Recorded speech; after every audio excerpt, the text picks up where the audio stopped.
Last time हमने control hazards देखे थे, राइट? क्या थे कंट्रोल हैजर्ड्स? क्या होते हैं कंट्रोल हैजर्ड्स? जाम, हाँ,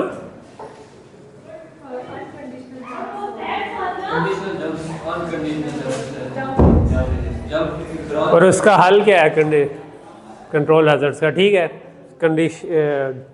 ब्रांचेज और जंप्स की वजह से मसला क्या पैदा होता है? ब्रांचेज और जंप्स तो इंस्ट्रक्शन है ना, ये हैजर्ड थोड़ी है।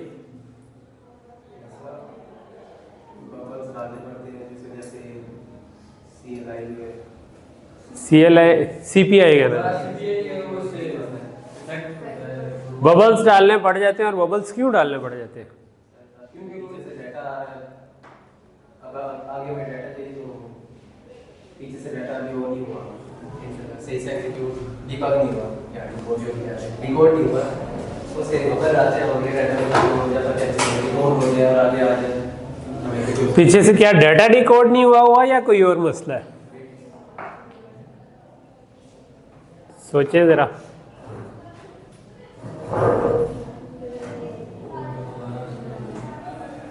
पीसी जो है मसला ये हुआ है कि जो हमने क्योंकि पाइपलाइन कर दिया है, तो अगर ब्रांच होनी है या जंप होनी है, उसका डिसीजन 1-2 साइकिल बाद हमें पता चलता है, जब इंस्ट्रक्शन फैच हो जाए, डिकोड हो जाए, और उतनी देर में उससे अगली इंस्ट्रक्शन फैच हो चुकी होती है। और क्योंकि अगली इंस्ट्रक्शन फैच हो गई होती है, तो अब अगर जंप या ब्रांच होनी है तो वो वाली तो असल में एग्जीक्यूट नहीं होनी थी, तो इस वजह से हमें उसको किल करना पड़ता है। और उसको हम फिर कहते हैं कि ये आपका कंट्रोल हैजर्ड्स को रिजॉल्व करने के लिए, उसके लिए हम जो किल करने का मैकेनिज्म डाला था, जो बबल डाल देते हैं, उसको हमने कहा था कि इस्तेमाल करना। उसके साथ ही हमने इंटरप्ट्स और एक्सेप्शंस पढ़ी, जिसको हमने क्या कहा था कि एक्सेप्शन और इंटरप्ट में क्या फ़र्क था? एक्सेप्शन जो होती है हमारे प्रोग्राम के अंदर होती है। एक्सेप्शन जनरली हमारे प्रोग्राम में ही किसी वजह से जनरेट होती है, वो बाहर से आ रही है, जैसे हाँ कीबोर्ड से हो सकता है, नेटवर्क से, साउंड कार्ड से, एग्जैक्टली। और उनको हैंडल करने का ये जो ऊपर हमने बेसिकली ये कहा था कि प्रोग्राम चलते चलते इंस्ट्रक्शन आई तक पहुंचेगा, तो लेट से इस जगह पे एक्सेप्शन या इंटरप्ट आया, इस जगह पे एक्सेप्शन या इंटरप्ट आया, तो हम सब कुछ छोड़ के इसके हैंडलर पे चले गए। लेकिन सब कुछ छोड़ना हमने ऐसे है कि हम रिज्यूम कर सके। तो इसका मतलब है कि उस वक्त तक की तमाम इंस्ट्रक्शंस कंप्लीट हो चुकी हों और उससे आगे की कोई कंप्लीट ना हुई हो, ताकि हम प्रोग्राम काउंटर सेव कर लें। अगली दफ़ा हम वही प्रोग्राम काउंटर की वैल्यू रिज्यूम उधर कर देंगे, तो वो प्रोग्राम काउंटर वहाँ से चलना शुरू होगा, तो चीज़ें चलना शुरू हो जाएंगी। ऑब्वियसली सिर्फ प्रोग्राम काउंटर नहीं, कुछ और चीज़ें भी शायद रखनी पड़े, रेजिस में उस वक्त क्या वैल्यू पड़ी हुई थी, ये भी चीज़ होगी। फिर प्रोग्राम का कॉन्टेक्स्ट लोड करना पड़े, यानी कुछ डिटेल हमने इसमें से, जो कि ऑपरेटिंग सिस्टम वगैरह आप जब पढ़ेंगे तो आप देखेंगे कि हर प्रोग्राम का एक कॉन्टेक्स्ट होता है कि उसका इस वक्त प्रोग्राम मेमोरी और डाटा मेमोरी में क्या लोड हुआ है, और प्रोग्राम काउंटर को फिर उसके रेफरेंस से रखना होता है। तो वो चीज़ें भी थोड़ी सी हैं, लेकिन अदरवाइज प्राइमरीली यही है कि अगर हम सेम प्रोग्राम काउंटर से स्टार्ट करेंगे और रेजेस में सेम वैल्यू रख दें, तो प्रोग्राम वहीं से दोबारा चलना शुरू होगा जिस जगह से हमने छोड़ा था। और इसके लिए हमने क्या कहा था कि जो पीसी है उसको किसी तरह हमें रजिस्टर्स में सेव करने की ज़रूरत पड़ेगी। RISC-V में उसके लिए CSRW जो है बेसिकली CSR रीड राइट, इसको हम कहते हैं। CSR रीड राइट की एक सेट ऑफ इंस्ट्रक्शंस हैं जिसके ज़रिए आप कंट्रोल स्टेटस रजिस्टर्स को लिखवा सकते हैं इंटीजर रजिस्टर्स के ऊपर, ठीक है। और इसके अलावा हमें कहते हैं कॉज चाहिए होगी, तो RISC-V में उसके लिए जो रजिस्टर है उसका नाम mcos है, ठीक है। अगर आप स्पेक पढ़े होंगे तो उसमें एक जगह पे कहीं पे आप mcos सर्च करेंगे तो mcos वो रजिस्टर है जो कि एक्सेप्शन कॉज को इनकोड कर रहा होगा। और इसी तरह हमने कहा था कि हमें कोई स्पेशल रिटर्न इंस्ट्रक्शन चाहिए होगी जिससे हम इंटरप्ट्स को दोबारा इनेबल कर लें और वापस आ सकें, तो RISC-V में उस इंस्ट्रक्शन का नाम mret इंस्ट्रक्शन है, ठीक है। ये लास्ट टाइम शायद हमने नहीं पढ़ा था कि कौन सी इंस्ट्रक्शन है, लेकिन ये है कि ये आप स्पेक के अंदर थोड़ा सा मैं ये कहूँगा कि ना एक अब जिस तरह ड्रॉप बॉक्स में मैंने स्पेक भी डाल दी हुई है और वो दूसरा वाला भी डाला है, तो जस्ट उसको एक्सप्लोर करें, देखें, पढ़ें उसमें से, ठीक है। जो हमने भी पीछे असेंबली वाला पार्ट पढ़ा था कि कैसे सी असेंबली में चेंज होती है, उसके लिए जो मैंने एक कोर्स बुक थी और एक रेफरेंस बुक थी, ठीक है। तो जो रेफरेंस बुक है कंप्यूटर ऑर्गेनाइजेशन वाली, जो कि पैटरसन एंड हेनेसी कहलाती है, जो मेन बुक है वो हेनेसी एंड पैटरसन कहलाती है, दोनों सेम ही बंदे हैं, लेकिन एक कंप्यूटर ऑर्गेनाइजेशन के नाम से, एक कंप्यूटर आर्किटेक्चर है, क्वांटिटेटिव अप्रोच है। तो जो क्वांटिटेटिव अप्रोच वाली है वो हमारी मेन बुक है, जो हमारा ऑर्गेनाइजेशन वाली है वो रेफरेंस बुक है। तो अगर आप रेफरेंस बुक का चैप्टर 2 पढ़ेंगे तो वो बहुत ही यानी मज़ेदार लिखा हुआ चैप्टर है, जिसमें आपको वो थोड़ा, हम तो इधर इस डिटेल तक गए हैं ना कि इफ एल्स और ब्रांचेस को कैसे करें। अब फंक्शन कॉल के वक्त आपके जो फंक्शन को आपने पैरामीटर पास करने होते हैं वो कैसे सेव होंगे, उसके लिए जनरली क्या स्कीम यूज़ होती है, वो सब की सब बड़े अच्छे तरीके से उसमें एक्सप्लेन की गई है, ठीक है। तो अगर हम उस पर टाइम लगाते हैं तो इधर हमारा बहुत ज़्यादा टाइम लग जाता, तो वो हमने कवर नहीं किया, लेकिन वो ज़रूर एक पढ़ने से ताल्लुक़ रखता है वो चैप्टर। ओके, सो बेसिकली जो हमारा हार्डवेयर बना था वो कुछ इस किस्म का था कि हमने कहा था कि हम हर स्टेज से जो एक्सेप्शन जनरेट हो सकती है उसको हम रजिस्टर में रजिस्टर करते जाएंगे, और जैसे ही हम कमिट पॉइंट पे पहुंचेंगे तो उस कमिट पॉइंट पे हम उसको हैंडल कर लेंगे, उसके पीछे वाली तमाम इंस्ट्रक्शंस को किल कर देंगे और फिर हैंडलर की तरफ मूव कर देंगे। सो ये तो हमने काइंड ऑफ चीज़ें कर ली थी। फिर हमने एक एग्जांपल की थी जो कि एक रियल प्रोसेसर, यानी कि अभी तक तो हम एक काइंड ऑफ जेनेरिक्स आर्किटेक्चर देख रहे थे, लेकिन ये जो MIPS R4000 सीरीज़ का प्रोसेसर है, इसमें हमने देखा था कि 8 स्टेज की पाइपलाइन है। तो हमने अभी तक एक क्लासिक 5 स्टेज पाइपलाइन पढ़े थे, लेकिन रियल प्रोसेसर्स की पाइपलाइन हमने कहा था काफ़ी डीप भी होती हैं। तो इसमें 8 स्टेज की पाइपलाइन थी, और उसमें प्राइमरीली जो फ़र्क था अगर आप देखें तो इंस्ट्रक्शन फैच और डाटा मेमोरी, इनकी स्टेजेस बड़ी हैं, ठीक है। सो जो हमारी इंस्ट्रक्शन IF और IS है, तो इंस्ट्रक्शन फैच फर्स्ट और इंस्ट्रक्शन फैच सेकंड, जो F और S का मतलब ये। इसी तरह डाटा मेमोरी से फैच जो है वो भी फर्स्ट और सेकंड दो आपकी उसकी बनी है। और ये थोड़ा सा आगे तक इसलिए शो की हुई है क्योंकि फैच हो जाता है, लेकिन जो टैग कंपैरिजन है, जो मैंने थोड़ा सा बताया था कि कैश हम आगे पढ़ेंगे, उसमें टैग कंपैरिजन एक चीज़ होती है कि वाकई कैश में चीज़ है भी कि नहीं, वो उससे अगली स्टेज में हो रहा है, इसलिए वो थोड़ा सा आगे तक की। तो ये एक रियल एग्जांपल थी जो कि आपका जिसमें ये हो रहा है। और इसमें जो अब आपका कहते हैं फॉर एग्जांपल जब आप लोड करते हैं, ठीक है, तो लोड करते हुए आपको क्योंकि 2 स्टेज की पाइपलाइन बन रही है, तो इट्स पॉसिबल कि आपको लोड के फ़ौरन बाद अगर हमने उस वैल्यू को यूज़ करना है तो वहाँ पर हमें बबल इंसर्ट करना पड़ेगा, ठीक है। अदर क्योंकि आप 2 साइकिल बाद डाटा होगा तो बाईपास पाथ हो भी सही, स्टिल क्योंकि आप जिस वक्त एग्जीक्यूट स्टेज पे पहुँचे उस साइकिल पे तो वो डाटा अवेलेबल नहीं हो सकता, ठीक है। तो इसका मतलब है कि आपको रोकना पड़ेगा बाईपास। तो ये जो डैश लाइन शो हो रही है कि आपको इंस्ट्रक्शन को रोकना पड़ सकता है, बिकॉज आप कहते हैं अगर वो डाटा अवेलेबल हुआ तो तभी आप उसको करेंगे। और इसके अंदर एक और मैकेनिज्म भी था कि कैश के अंदर हिट या मिस का आपको पता चलता है। जब टैग चेक होगा तो पता चलेगा कि वो कैश में डाटा था भी कि नहीं, तो आप उसको चलाते रहते हैं कि टैग बाद में चेक कर लेंगे, जो डाटा आया उसको उठाते। लेकिन अगर आपको पता चला टैग मिस हुई है तो आप पाइपलाइन को एक साइकिल पीछे ले जाते, ठीक है। तो आप रोक, तो हार्डवेयर में उन्होंने मैकेनिज्म रखा हुआ था कि आप चलते चलते पाइपलाइन को एक साइकिल पीछे भी लेके जा सकें। ओके,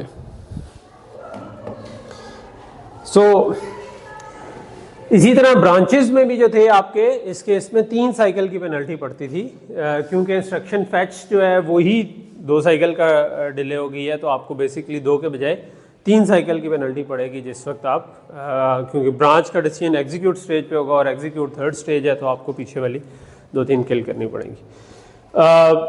ओके, तो ये एक रियल काइंड ऑफ एग्जांपल थी।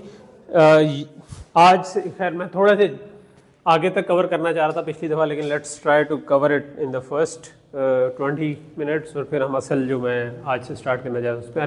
तो ये एक सिंपल सी एग्जांपल है जो कि वेक्टर्स को ऐड कर रही है। वेक्टर किसको कहते हैं?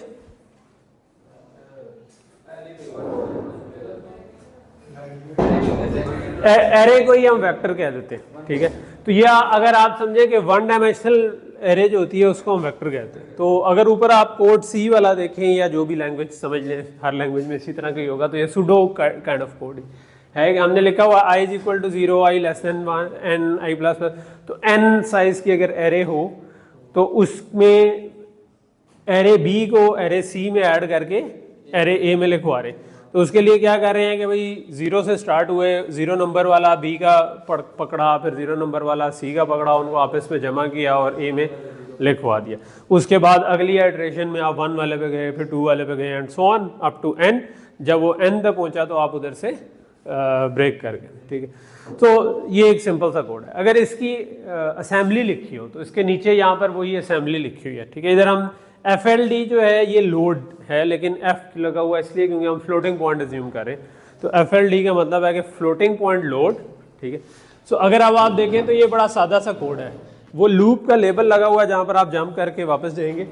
आपने कहा हुआ है कि फ्लोटिंग पॉइंट लोड x3 में 0 ऐड करके, जो भी सिंपल जो लोड की इंस्ट्रक्शन थी कि इससे x3 में एड्रेस पड़ा हुआ है, ठीक है, सॉरी x2 में। सो x2 में समझे b का एड्रेस पड़ा हुआ है, x3 में c का पड़ा हुआ। तो हमने क्या किया कि एक वैल्यू b से लोड की, एक वैल्यू c से लोड की, ठीक है। अच्छा, आपने दोनों को लोड किया, फिर आपने उनको ऐड कर दिया, ठीक है। ऐड किया तो अब वो f0 और f1 में थे, तो f0 और f1 को ऐड करके f2 में लिखवा दिया, ठीक है। तो अब एक वेक्टर में से एक जो पहला 0 इंडेक्स की वैल्यू जो थी वो समझे ऐड होगी, ठीक है। उसके बाद आपने एक एक लोकेशन आगे जाना था, ठीक है। तो फ्लोटिंग पॉइंट थे ये 8 बाइट का, लेट से ये डबल था, तो आपने इसको तीनों पॉइंटर्स को एक एक आगे ले गए, ठीक है। और तीनों पॉइंटर को उससे पहले आपने स्टोर भी कर दिया, ठीक है। अच्छा, आप तीनों पॉइंटर्स को आप एक एक आगे ले गए और उसके बाद आपने branch not equal x1 x4 loop कर दिया। इसमें अजम्पशन ये है कि x4 पे आखिरी एड्रेस पड़ा हुआ है, ठीक है। तो x1 अगर बढ़ते बढ़ते x4 के बराबर हो गया है तो इसका मतलब है कि हमने सारी की सारी ट्रांसफ़र कर दी है। तो अजम्पशन ये है कि भाई x1 x2 x3 में स्टार्टिंग एड्रेस पड़े हुए थे तीनों के, और x4 में आपने एंडिंग एड्रेस पढ़ो। तो अगर तो वो कहते हैं उससे इक्वल नहीं हुआ तो आप वापस चले जाएंगे और अगले वाले पे चले, क्योंकि अब आप 1 ऐड कर चुके हैं सारों में। तो बेसिकली तो 8 ऐड किए, तो वो एक लोकेशन आगे चला गया, वहाँ से एक फ्लोटिंग पॉइंट लोड किया, उनको ऐड किया, और ये चलता जाएगा जब तक आप x4 के इक्वल हो जाएंगे। x4 के इक्वल हो जाएंगे तो आप सीधा आगे चलना शुरू हो जाएंगे। तो this is kind of a loop.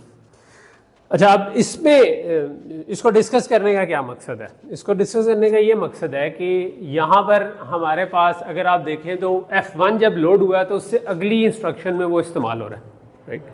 So F1 load होने के बाद जो अगली इंस्ट्रक्शन में इस्तेमाल हो रहा है, तो अगर हमारे पास यही पिछला ही वाला प्रोसेसर हो तो इसका मतलब है कम से कम एक साइकिल का हमें बबल डलेगा, बिकॉज उसकी 2 साइकिल की तो लेटेंसी थी लोड की।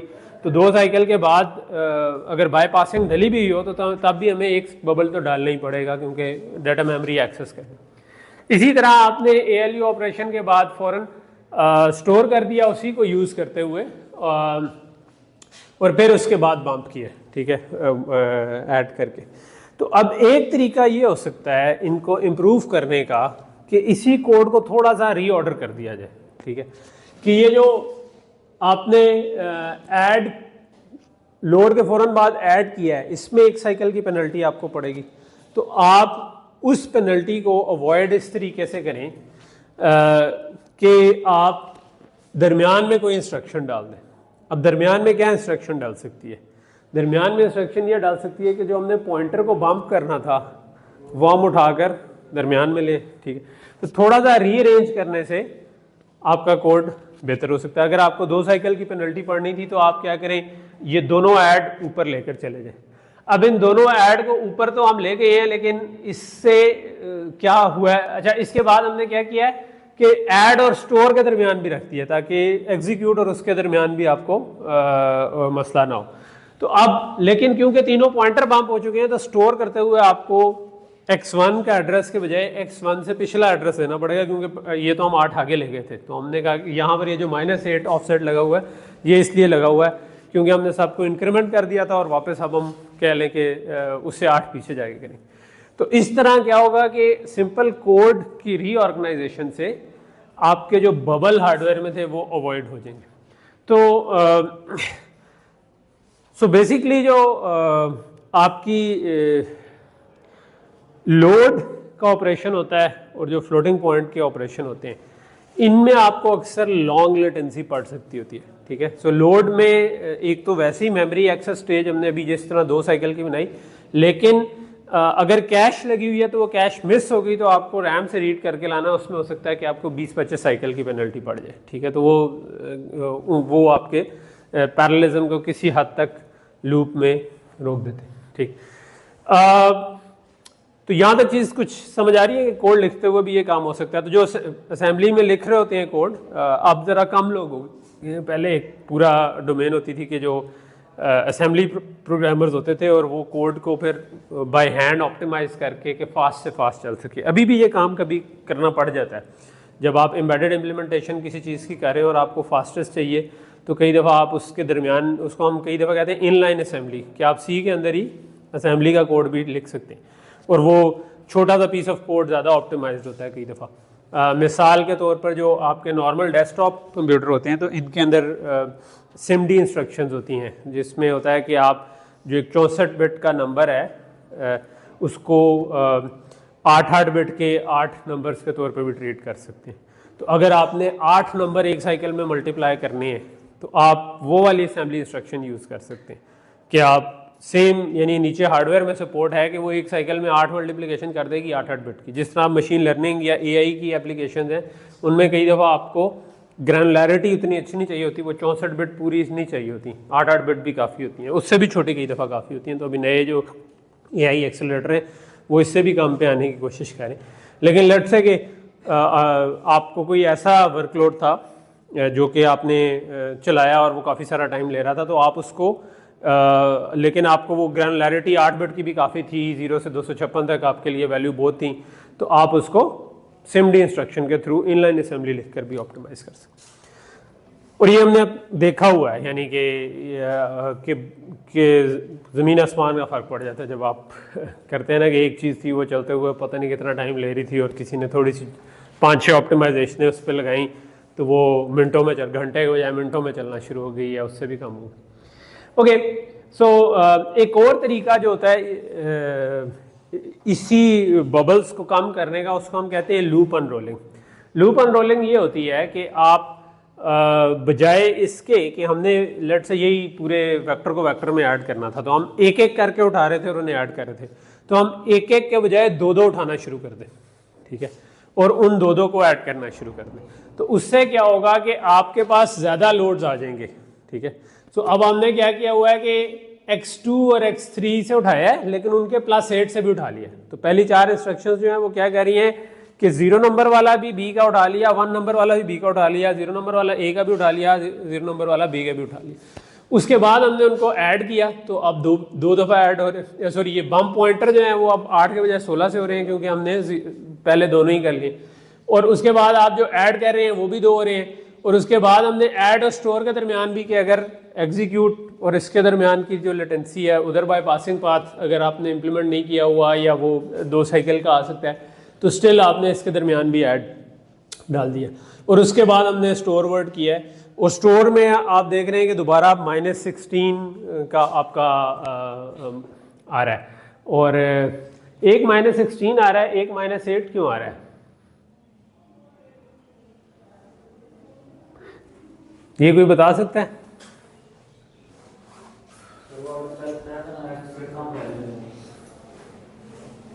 नहीं, ये तो नहीं कहा था कम, वजह मैं पूछ रहा हूँ इसकी। आप सेकंड लास्ट और थर्ड लास्ट लाइन में आप देखेंगे x1 -16 है और दूसरा x1 -8 है। पिछली दफा -8 तो मैंने बताया था, तो इधर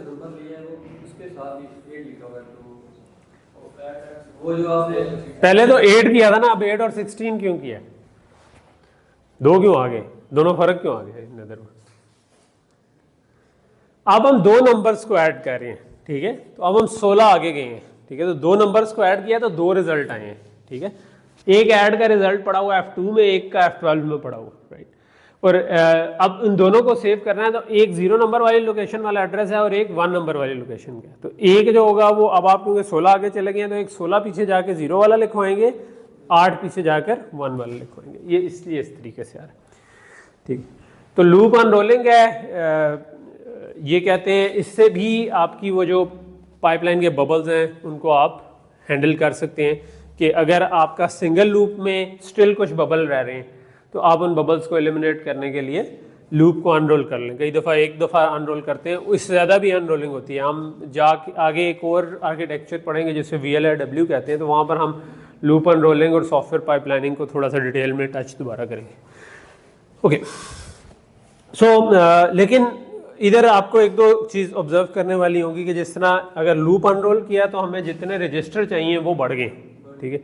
तो एक अनरोलिंग जो है वो आर्किटेक्चरल रजिस्टर्स से भी इफ़ेक्ट होती है। दूसरा, अगर आपने अनरोल करना है लेकिन आपकी कैश उतना सपोर्ट नहीं करती तो स्टिल, क्योंकि अब आपको मेमोरी एक्सेस भी ज़्यादा करने, तो आपको कैश भी उसके हिसाब से रखनी है। अगर कैश उसको पूरा नहीं करी तो फिर हो सकता है कि लूप अनरोलिंग किसी हद तक इफेक्ट हो जाए। तो या तो कैश ऑलरेडी वैसी हुई तो कैश पे आपके एक्सेस ज़्यादा बढ़ेंगी, या आपको कैश को थोड़ा सा एडजस्ट करना पड़ेगा, ठीक है। और सो बेसिकली जो है ना, ये इनमें से अब काफ़ी सारे काम इस किस्म के कंपाइलर भी आजकल के कर सकते हैं, ठीक है, क्योंकि कंपाइलर किसी हद तक ओवर टाइम इतने ऑप्टिमाइज हो गए हैं कि आपको ये काम बाय हैंड नहीं करने पड़ते। जब आप कोड लिख रहे होते हैं तो आपका कंपाइलर भी ये काम है। कभी आपने कंपाइलर ऑप्टिमाइजेशन ट्राई किए हैं? अभी तक आप प्रोग्राम लिखते हैं तो बस रन नहीं करते, ठीक है। अगर जो आप उसके अंदर एक बड़ा इजी सी चीज़ होती है, कई दफ़ा लोगों को नहीं पता होती, आप लोगों ने शायद C++ भी नहीं की हुई है ना।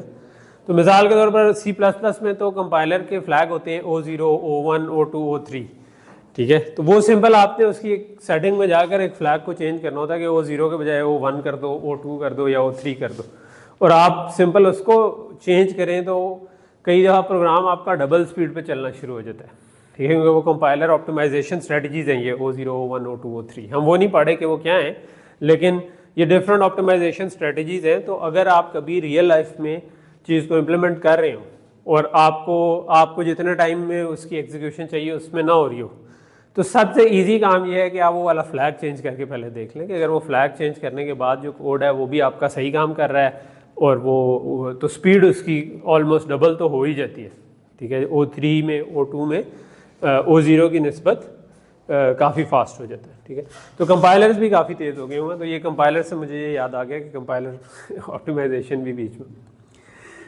ओके, इसके साथ ही हम थोड़ा सा जो है ना सुपर कंप्यूटर्स को भी देख लेते हैं, क्योंकि वो भी जो उसके इनिशियल वेरिएंट्स थे वो एक तरह के जो अभी तक हमने जनरल पाइपलाइन पढ़ी है उससे मिलते जुलते ही थे। हालांकि आज से कोई 50-60 साल पहले थे, लेकिन उसको तो सुपर कंप्यूटर, वैसे आपने कभी नाम सुना हो शायद, किसको कहते हैं? जो सबसे तगड़ा कंप्यूटर हम कह रहे हैं, ठीक है। आजकल ये थोड़ा सा चेंज हो गया। आजकल इसके बजाय सुपर कंप्यूटर्स के बजाय कह लो कि बहुत सारे लोग GPUs लगा देते हैं और वही चीज़ अचीव करने की कोशिश कर लेते हैं। तो वो डाटा सेंटर बना लेते हैं बजाय इस काम करने के लिए। लेकिन जो बेसिकली जो फास्टेस्ट मशीन हो in the world at a given task, और इसी को बाज़ लोग हम ये कहते हैं कि devise to turn a compute bound problem into IO bound problem. तो ये ज़रा सी टेक्निकल सेंस में ये बात क्या कर रहा है? IO बाउंड प्रोग्राम वो होता है जो हर थोड़ी देर बाद IO पे चला जाए, ठीक है। मैंने सीन किया, यूज़र से इनपुट ली और कोई काम किया, वो काम करने में टाइम लगेगा और फिर दोबारा इनपुट लेगा, फिर काम करने में टाइम लगेगा, फिर किसी इनपुट आउटपुट पे जाएगा, ठीक है। तो ये कहना ये चाह रहा है कंप्यूटर इतना तगड़ा है कि वो जो काम करने में टाइम लगना था वो यूं करके गुजार के दोबारा IO पे आ जाता है, ठीक है।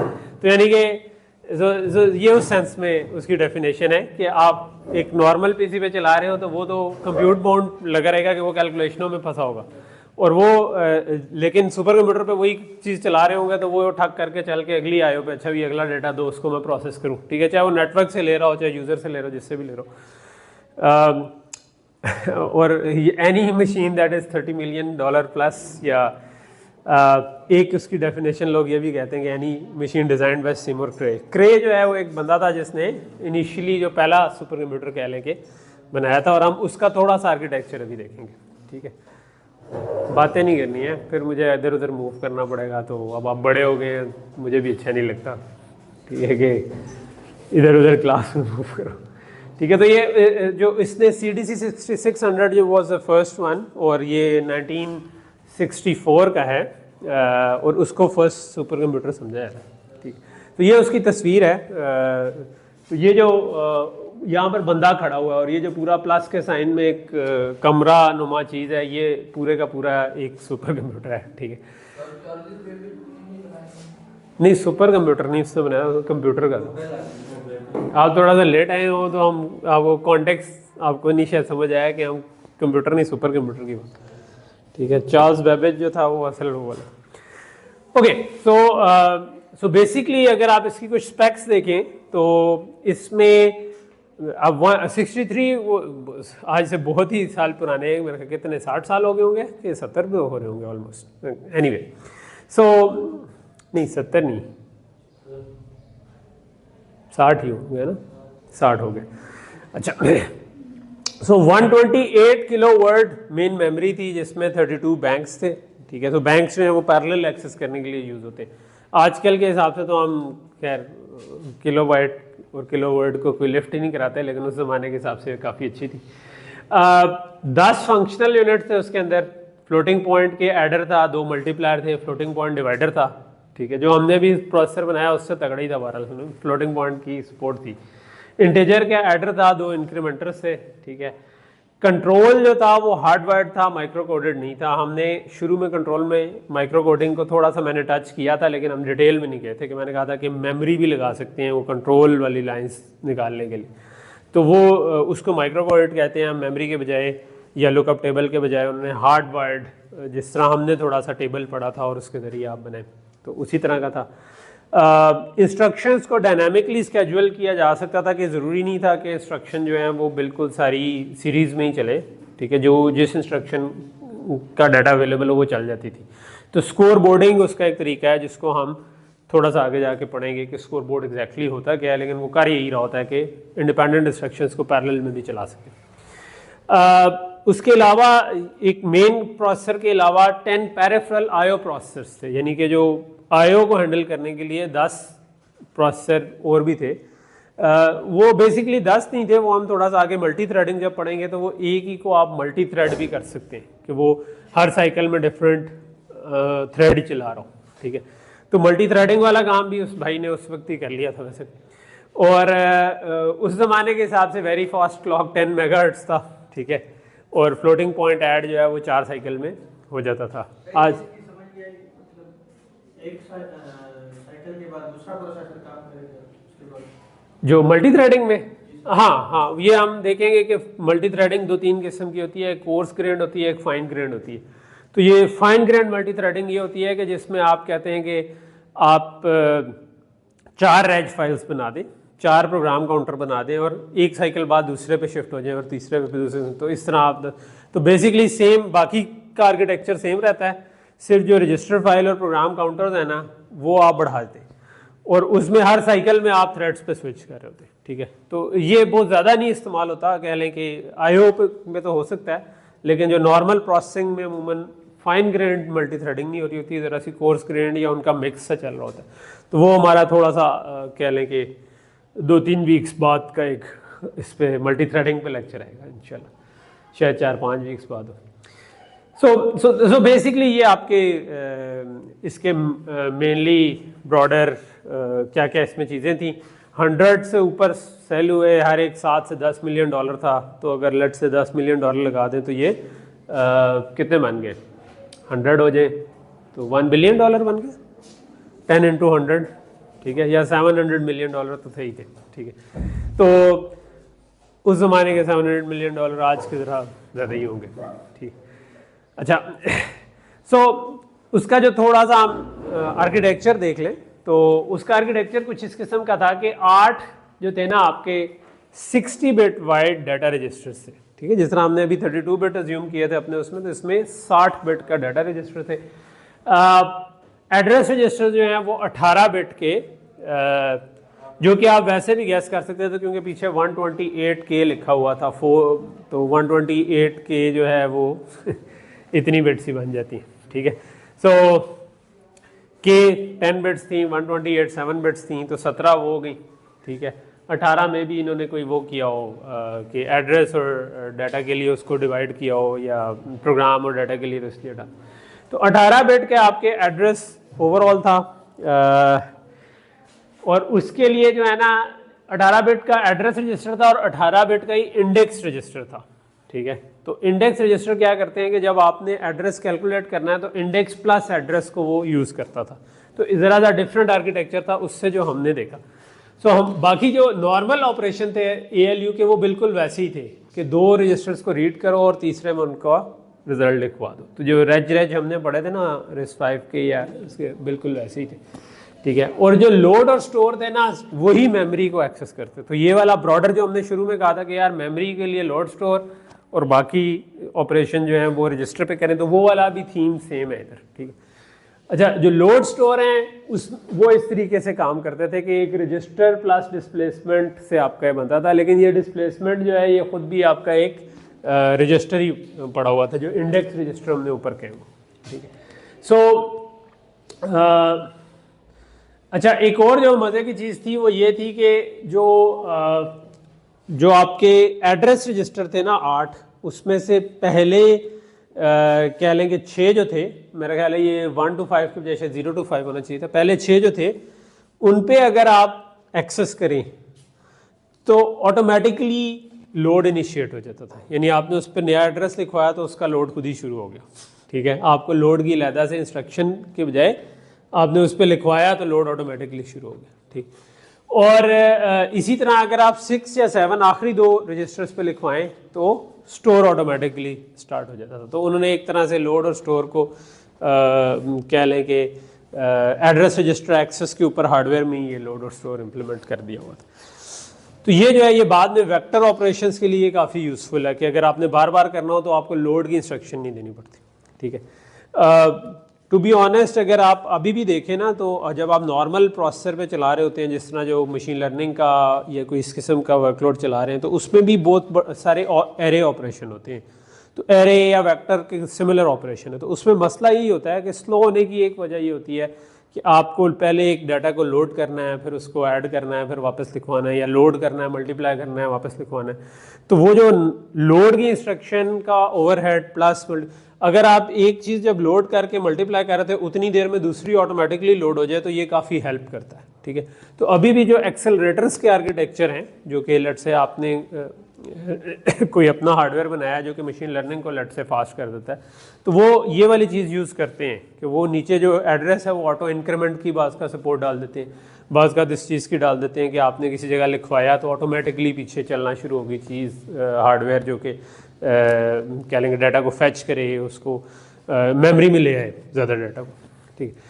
तो ये एक इंटरेस्टिंग कॉन्सेप्ट था जो उस वक्त का था। तो ओवरऑल यानी कि अगर हम आर्किटेक्चर देखें तो 10 फंक्शनल यूनिट थे, और आपके जो ऑपरेंट्स के लिए भी वो 8 रजिस्टर हैं, और ये वाला जो एड्रेस और इंडेक्स के लिए जो हमने 18 बिट के गए थे ये वो है, ठीक है। तो जब भी आप इधर कहीं पे लिखवाएंगे, लेट से रजिस्टर नंबर 0 पर लिखवाया तो एड्रेस वाले 0 पर लिखवाया तो इसका मतलब है एड्रेस 0 प्लस इंडेक्स 0 ऐड होकर लोड खुद ब खुद जनरेट हो जाएगी, ठीक है। इसी तरह एड्रेस 1 पे लिखवाया तो इसी तरह जब आपकी कंप्यूटेशन होगी तो और आपने इधर ये जो नीले वाले रजिस्टर हैं आखिरी 2 इनमें से किसी पे लिखवाया ऑटोमेटिकली स्टोर इनिशिएट हो जाएगा, ठीक। तो सो जो ये है कि बेसिकली ये जो 3 एड्रेस जो थे आपके रजिस्टर ALU के जो था, ये तकरीबन वही वाला आर्किटेक्चर है जो हमने भी किया था, और इसकी वजह से सिंप्लीफाई हो जाती है पाइपलाइन की इम्प्लीमेंटेशन। और एड्रेस रजिस्टर्स और डाटा को लाने को आपस में डीकपल एक तरह से कर दिया था कि आप एड्रेस लिखवाते हैं तो वो एड्रेस चल पड़ता है, और जब आपने डाटा पे कोई काम करना है तो अगर वो डाटा अवेलेबल नहीं है तो वो वेट करता था ऑटोमेटिकली, हार्डवेयर डाटा आ गया तो वो ऑटोमेटिकली चल पड़ता था, ठीक। तो इसका मतलब क्या था, इसका डीकपल करने का फ़ायदा क्या है, क्योंकि ये टेक्निक कई जगहों पर यूज़ होती है कि आप चीज़ों को डीकपल कर सकें। तो एड्रेस और डाटा एक्सेस को डीकपल करने का फ़ायदा ये है कि आप मल्टीपल, यानी आपने रजिस्टर एड्रेस 0 पर भी लिखवा दिया कुछ, एड्रेस 1 पे भी, एड्रेस 2 पे भी, एड्रेस 3 पे भी, ठीक है। तो अब अभी तक बेशक पहला भी रीड नहीं हुआ था, लेकिन आप वो एड्रेस लिखवा सकते हैं और हार्डवेयर ऑटोमेटिकली पहले एक को प्रोसेस कर देगा, फिर दूसरे को, फिर तीसरे को, फिर चौथे को, ठीक है। और इसी तरह फिर आप जो उस डाटा को प्रोसेस करने वाला है काम कि जो आपने ऐड की इंस्ट्रक्शन चलानी थी वो भी ऑटोमेटिकली हार्डवेयर आप इशू कर देंगे, ऑटोमेटिकली हार्डवेयर वेट कर रहा होगा कि जैसे ही वो पूरा हो तो जैसे डाटा अवेलेबल हो तो चल जाए, ठीक है। तो ये जो बीच में टेक्निक थी ना, ये आगे यानी कई दफ़ा ना एक कॉन्सेप्ट आपके जहन में बैठना चाहिए ताकि जो अगला आर्किटेक्चर है वो इसी कॉन्सेप्ट को किसी और थोड़े से तरीके से यूज़ कर लेता है, और कई दफ़ा आपको जो रियल में प्रॉब्लम आए किसी लाइफ में तो वो भी ब्रॉडर उसी कॉन्सेप्ट को यूज़ कर रहा हो। तो जो जनरलाइज करना बड़ा ज़रूरी है। तो डीकपलिंग का इधर मैं मेन एम्फसाइज करना चाह रहा हूँ कि एड्रेस देने को, डाटा उठाने को डीकपल करना जो है ना, ये मल्टीपल डोमेन्स में यूज़ हो जाता है कि आप इनको अलग-अलग इस्तेमाल कर लें।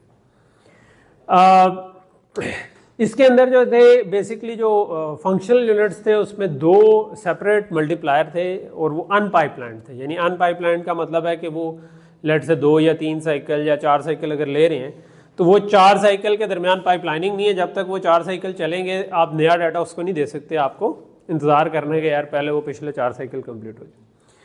जो अगला इसका वेरिएंट आया 7600, उसके अंदर फिर पाइपलाइन फंक्शनल यूनिट्स उन्होंने बना दिए थे और बेसिकली वो आगे के जो रिस्क डिज़ाइन है वो तकरीबन उसी किस्म के डिज़ाइंस बने जो रिस्क टाइप के डिज़ाइन। तो ये अब उस पर एक छोटा सा कोड जो कि अगर इस वाले प्रोसेसर पे चलता तो किस तरह चलना था। तो हमने सबसे पहले तो कह लें कि जो बी थे वो इंडेक्स रजिस्टर थे। ए इसमें असम्पशन यही है कि A0 जो स्मॉल a0 और स्मॉल b0 है ना, यहाँ पर आपका एड्रेस पड़ा हुआ है और जो b0 है वो आपके इंडेक्स है। तो आपने इंडेक्स को -n पे पहले रख दिया कि हम समझ रहे हैं कि जब ये 0 पर आएगा तो ख़त्म हो जाएगा, ठीक है। तो -n से स्टार्ट करें, ठीक है। तो आपने दो एड्रेसेस को पहले लिखवा दिया, एड्रेस 0 और एड्रेस 1 रजिस्टर पे लिखवा दिया। तो अब इसका मतलब क्या हुआ कि ऑटोमेटिकली लोड शुरू हो जाएगा। अच्छा, लोड होकर इसका मतलब है A0 और A1 का मतलब है कि जो डाटा रजिस्टर X0 और X1 है उनके ऊपर डाटा आएगा। तो आपने X0 और X1 को ऐड करके लिखवा दिया। अब लिखवाया किधर, X6 में, क्योंकि X6 और X7 वो थे जो कि उन पे X6 नहीं A6 और A7 पे लिखवाएंगे तो स्टोर इनिशिएट होगा, लेकिन वो किसको स्टोर करवाएगा, जो X6 पे लिखा होगा, ठीक है। तो हमने X6 पे लिखवा दिया और फिर आपने स्टोर के लिए क्या किया, A6 रजिस्टर पे एड्रेस लिखवा दिया। A6 पे एड्रेस लिखवाया तो वो ऑटोमेटिकली स्टोर चल जाएगा और इसके बाद आपने अपना इंडेक्स रजिस्टर को एक इंक्रीमेंट कर दिया। तो इंडेक्स रजिस्टर -n पे था तो वो उससे एक ऊपर चला गया, करते करते करते आखिर में जब वो 0 आ जाएगा तो आपने जंप अपना कर देना। वो जो सबसे ऊपर लगी हुई है ना जंप 0, तो वो बेसिकली अगर 0 के इक्वल हो गया b0 तो एग्जिट कर जाएगा, तो वो यहाँ से बाहर आ जाएगा।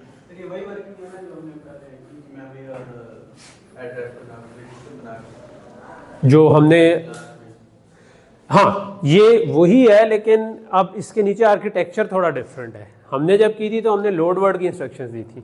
इसमें अब हमने जो आर्किटेक्चर पढ़ा ये CDC 6600 का था, तो इसमें लोड वर्ड की ज़्यादा इंस्ट्रक्शन नहीं है। इसमें हमने क्या किया, एक रजिस्टर पे लिखवाया तो लोड ऑटोमेटिकली हो गया। काम वही है कि आपने एक सिंपल 2 वेक्टर्स को ऐड करने का जो कोड था वो पहले हमने C में देखा, उसका एक असेंबली की इम्प्लीमेंटेशन देख ली, अब दूसरी देखी, ठीक। और ये भी ट्रू असेंबली उसकी नहीं है, यानी ये ब्रॉडली उस कॉन्सेप्ट को टच कर रहा है कि उसका हो सकता है कि इस तरह एरो लगा कर नहीं फॉर्मेट होगा, उसका फॉर्मेट तो कोई और ही होगा, ठीक। ओके, अच्छा, सो जब आपके इस किस्म के फंक्शनल यूनिट आ जाते हैं जो कि जिस तरह इसमें अनपाइपलाइन फंक्शनल यूनिट हैं जिस तरह, तो फिर आपका ना एग्जीक्यूशन यूनिट पे जो हमने शुरू में स्ट्रक्चरल हैजर्ड्स कहते हैं ना वो भी आ जाते हैं, ठीक है। क्योंकि अब क्या होगा कि मिसाल के तौर पर आपने मल्टीप्लाई की इंस्ट्रक्शन दिया और वो लेट से 4 साइकिल लेती है, डिवाइड की इंस्ट्रक्शन लिया वो 4 साइकिल लेती है। तो अब आपकी उससे अगली अगर डिवाइड की इंस्ट्रक्शन आ गई तो हमने क्या कहा था, स्ट्रक्चरल हैजर्ड वो है जब एक रिसोर्स 2 इंस्ट्रक्शंस को चाहिए लेकिन रिसोर्स अवेलेबल नहीं है।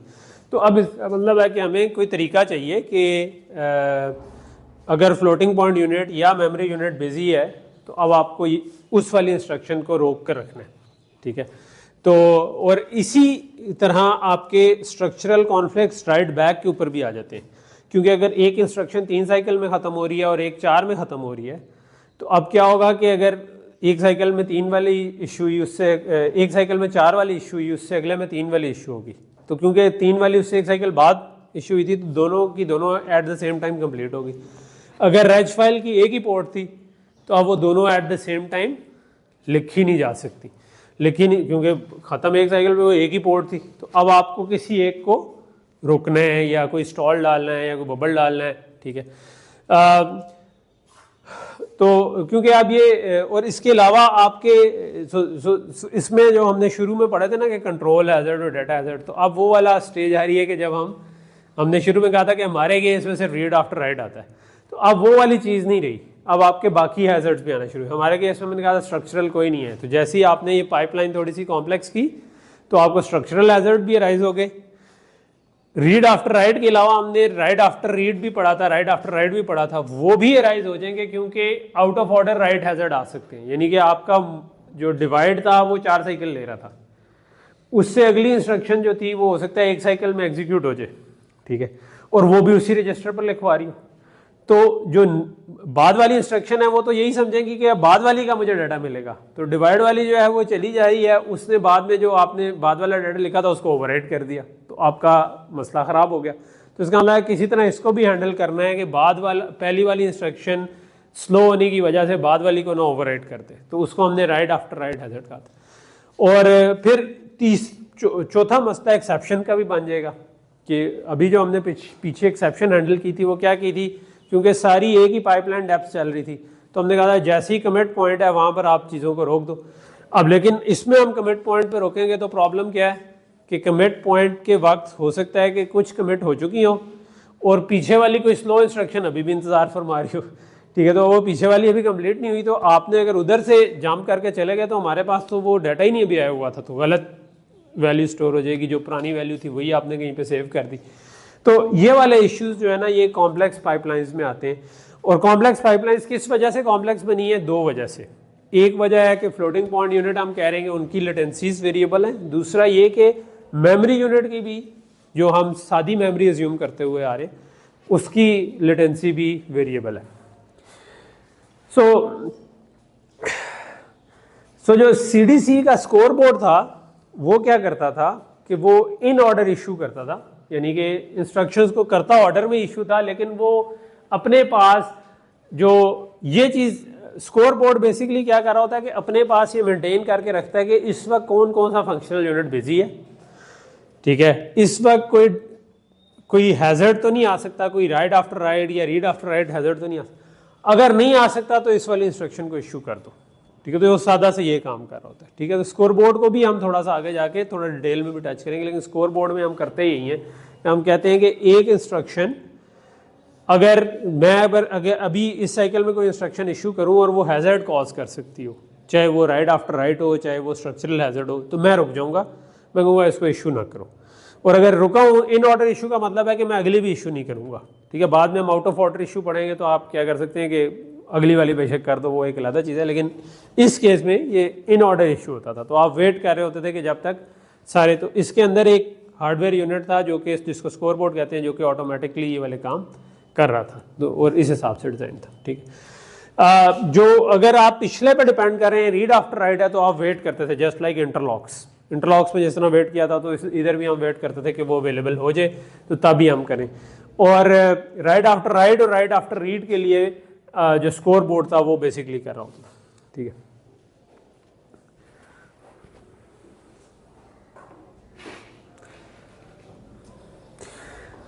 अच्छा, सो ये जब आया मार्केट में तो उस वक्त IBM वाज अ जिन, ठीक है। IBM एक जिन था, बहुत बड़ा उनका कह लो कि ग्रुप था, तो ये उसका एक्चुअल मेमो की कॉपी है, ठीक है। सो इस मेमो में जो इम्पोर्टेंट बात की हुई है वो यहाँ पर इस स्लाइड पे लिखी हुई है कि उसने बेसिकली IBM का जो CEO था थॉमस वॉटसन, उसने ये 1963 में अपनी कंपनी में कहा कि यार control data was the company of Seymour Cray, जो क्रे जिसने वो बनाया, तो उसने कहा कि यार इन्होंने अभी अनाउंस किया है 6600 सिस्टम, और जहाँ तक मुझे पता है तो उनके टोटल 34 बंदे हैं और उनके अंदर भी 14 इंजीनियर हैं और उनमें भी सिर्फ 4 ही प्रोग्रामर हैं, ठीक है। तो अगर इनको देखें और कहते हैं हमारी साइज देखें कि IBM के थाउजेंड्स में लोग थे, ठीक है, और तो कहता है कि I fail to understand why we have lost our industry leadership position. तो इंडस्ट्री लीडरशिप जो है सुपर कंप्यूटिंग डोमेन में सिर्फ इतनी छोटी सी कंपनी ने कैसे ले ली है, ठीक है। तो उसके जवाब में उसने कहा क्रे ने कि it seems like mister Watson has answered his own question, ठीक है। सो बेसिकली छोटे ग्रुप्स जो हैं वो जनरली ज़्यादा डायनामिक होते हैं, ठीक है। तो और जो बड़े ग्रुप्स होते हैं उनमें थोड़ा सा जो एक सरकारी महकमे वाला सिस्टम आ जाता है कि उसमें स्ट्रक्चर ऐसा बन जाता है कि कोई नई चीज़ करनी हो तो वो बंदा प्रपोज करता है, तो आगे वो इतने लोगों से अप्रूवल चाहिए होता है कि वो चीज़ें कई दफ़ा रुक जाती हैं। जिस तरह वो कहते हैं ना कि कोडेक में कहते हैं जो कैमरा के बिज़नेस में थी, अब तो मेरा ख्याल है ख़त्म होगी, लेकिन उनके एम्प्लॉई ने उस वक्त कहा था कि यार डिजिटल कैमरा बनाते हैं किसी, और उसकी प्रेजेंटेशन वगैरह भी दी थी, लेकिन वो ऊपर वाली मैनेजमेंट ने कहा कि यार अच्छा भला हमारा एनालॉग कैमरों का बिज़नेस चल रहा है, क्या ज़रूरत है, तो वो 2-3 साल में रह गए, ठीक है। तो ये कह लें कि जो छोटे ग्रुप्स हैं वो उनमें ये फ़ायदा होता है कि वो काफ़ी बड़े काम कर सकते हैं अगर डेडिकेशन से लगे रहें, क्योंकि उनके अंदर वो डिसीजन मेकिंग आसान होती है। जिस तरह आप लोग खुद भी एक छोटा सा ग्रुप ही है ना, ठीक है, लेकिन अगर आप में चीते बच्चे जो हैं 5-6 बन जाएं और वो मिल के कोई चीज़ बनाने की कोशिश करें तो इस तरह हुआ है कि 5-6 बंदों ने जो है ना हिला के रख दिया हो सब कुछ, ठीक है, कि जो उन्होंने नई चीज़ बनाई हो वो पिछले वालों को ठीक तरीके से भी, सिर्फ ये है कि थोड़ा परसेवेरेंस से लगा रहना पड़ता है। तो क्रे ने उस वक्त IBM को बीट करके ये चीज़ साबित की थी, और हमें भी ये चीज़ ध्यान में रखनी चाहिए कि इट्स नॉट इम्पॉसिबल, या ये मेहनत लगती है बट हो जाता है। सो जो modern complex in order pipelines हैं, तो ये ऊपर जो लफ्ज़ है कॉम्प्लेक्स इन ऑर्डर पाइपलाइन, ठीक है। तो कॉम्प्लेक्स से मुराद ये है कि जिसके अंदर ये आपके ये फ्लोटिंग पॉइंट और इस तरह के यूनिट्स भी आ जाएं, और इन ऑर्डर पाइपलाइन का मतलब है कि जिसमें आप इंस्ट्रक्शंस को इन ऑर्डर इशू करते हो, यानी ये ना करते हो कि इंस्ट्रक्शन 2 फंसी हुई है तो इंस्ट्रक्शन 3 इशू कर दें, ठीक है। तो इन ऑर्डर एक किस्म के प्रोसेसर हैं, आउट ऑफ ऑर्डर एक और किस्म के प्रोसेसर हैं जो कि हम आगे पढ़ेंगे, ठीक है। मे बी मेमोरी के बाद हम आउट ऑफ ऑर्डर वाले प्रोसेसर्स पे आ जाएंगे। तो इन ऑर्डर जो प्रोसेसर्स हैं वो एक काम इस किस्म का कर रहे होते हैं कि वो कोशिश करते हैं कि वो पाइपलाइन डेप्थ सारी चीज़ों की बराबर कर दें, ठीक है। सो फॉर एग्जांपल अगर आपका एक यूनिट 3 साइकिल लेता है तो जो यूनिट 1 साइकिल भी लेता है उसको भी आप 3 साइकिल डिले कर दें, ठीक है। तो उससे क्या होगा कि ओवरऑल आपकी क्योंकि पाइपलाइन डेप्थ बराबर हो जाएगी, तो अब आपको पता है कि हर इंस्ट्रक्शन जो है ना इतने साइकिल बाद ही कंप्लीट होती है, तो राइट बैक पे जो हैजर्ड आना था वो ख़त्म हो गया, स्ट्रक्चरल हैजर्ड ऑटोमेटिकली ख़त्म हो गया क्योंकि अब आपकी पाइपलाइन डेप्थ बराबर हो गई, ठीक। सो बेसिकली आपने क्या किया कि delay write back, so all operations have same latency to W stage. तो यही बात मैंने अभी कही, ये स्लाइड भी यही कह रही है। तो राइट पोर्ट जो है कभी भी ओवर सब्सक्राइब नहीं होगी, क्योंकि एट मोस्ट एक इंस्ट्रक्शन जो चल रही थी उसने 8 साइकिल बाद कंप्लीट होना है, दूसरी उसके बाद आएगी अगले साइकिल में, तो वो भी 8 साइकिल बाद ही होगी, चाहे उसने असल में कम होना था, हमने खुद डिले करके बराबर कर दिया, ठीक है। तो अगर कोई ऐसा ऑपरेशन है जो कि इसको पूरा नहीं कर सकता, फॉर एग्जांपल डिवीजन का इंस्ट्रक्शन है और वो लेट से कि उसकी कोई ज़्यादा ही लेटेंसी है या उसकी नॉन डिटर्मिनिस्टिक लेटेंसी है, तो तब हम क्या करेंगे कि हम उसको ज़रूरत पड़ी तो स्टॉल कर देंगे पाइपलाइन को, ठीक है। कि अगर क्योंकि डिवीजन की बात का इम्प्लीमेंटेशन में डिपेंड करता है नंबर पे कि किस नंबर को किससे कह रहे हैं, तो हो सकता है कि वो 1 साइकिल कम ज़्यादा 2 साइकिल कम ज़्यादा उसमें लग सकते हैं depending on the number as well. एक इम्प्लीमेंटेशन उसकी इस किस्म की होती है फ्लोटिंग पॉइंट की।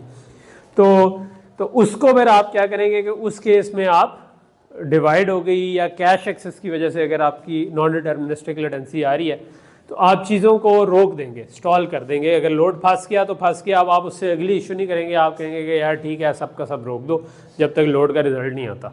डिवाइड थोड़ी देर के लिए फंस गया तो आपने सब कुछ रोक दिया, पीछे को फ्रीज कर दिया, आगे वाला जो है वो बेशक एग्जीक्यूट हो जाए, उससे फ़र्क नहीं पड़ता। सो ये कहलाते हैं कॉम्प्लेक्स इन ऑर्डर पाइपलाइन। अच्छा, इसी के अंदर एक छोटी सी इंप्रूवमेंट ये हो सकती है। तो ये जो अगर आप गौर से देखें तो जो ऊपर बना हुआ है ना, तो उसमें लिखा हुआ है इंस्ट्रक्शन फैच, फिर जो पिछला था उसमें डुअल नहीं था, उसमें डिकोड था और उसके आगे GPRs और FPRs लिखा हुआ है। सो GPRs हैं जनरल पर्पस रजिस्टर्स, इससे मुराद है इंटीजर रजिस्टर्स। FPR से मुराद है फ्लोटिंग पॉइंट रजिस्टर्स, ठीक है। सो ऊपर इंटीजर की पाइपलाइन वो सादी वाली पाइपलाइन ही चल रही है, उसके आगे ALU है, उसके आगे डाटा मेमोरी है, तो जो हमने नॉर्मल पाइपलाइन पढ़ी है। जो नीचे फ्लोटिंग पॉइंट की है उसमें floating point add, floating point multiply लगा हुआ है और डिवाइडर लगा हुआ है जो कि अन पाइपलाइंड है, ठीक है। तो ओवरऑल आर्किटेक्चर जो है वो कुछ इस किस्म का है कि जिसमें दोनों चीज़ें चल रही हैं। तो एक इसमें और जो ऑप्टिमाइजेशन हो सकती है, तो ऊपर अगर आप देखें तो एक रजिस्टर हमने बिला वजह रजिस्टर टू रजिस्टर डाला हुआ, उसकी वजह यही है कि हमने सारों की पाइपलाइन डेप्थ बराबर करनी थी, ठीक है। तो इसी तरह ऐड अगर कम भी हो सकता था तो हमने खुद उसको कहा कि नहीं यार तू ले ले उतने साइकिल जितना मल्टीप्लाई ले रहा है, कोई बात नहीं, तो सबको हमने बराबर कर लिया हुआ, ठीक है।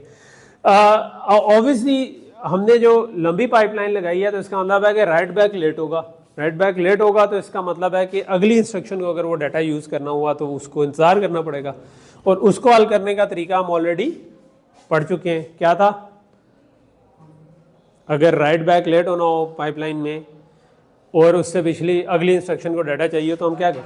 बाईपासिंग। तो यहाँ पर हम बाईपासिंग के ज़रिए वो वाला मसला हल कर लें।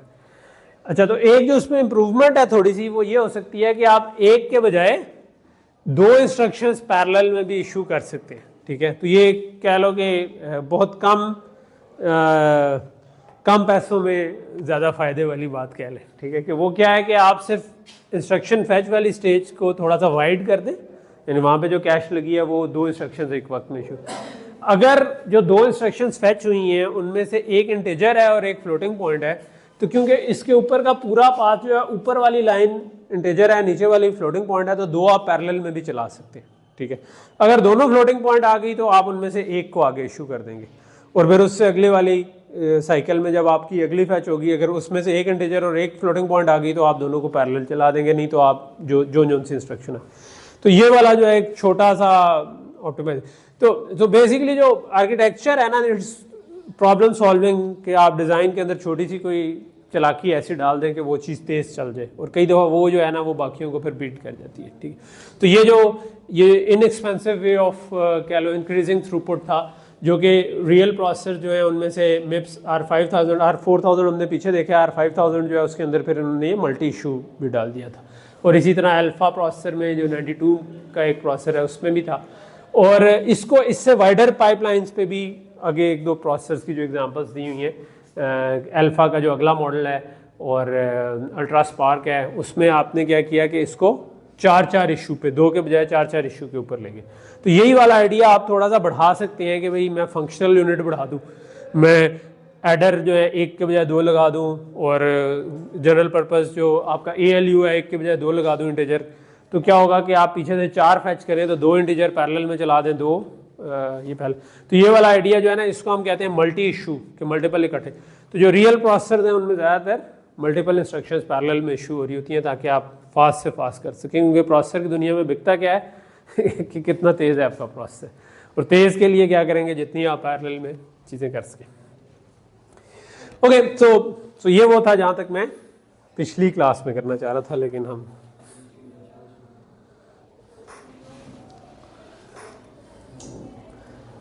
आ जाते हैं जो हमारा आज का है।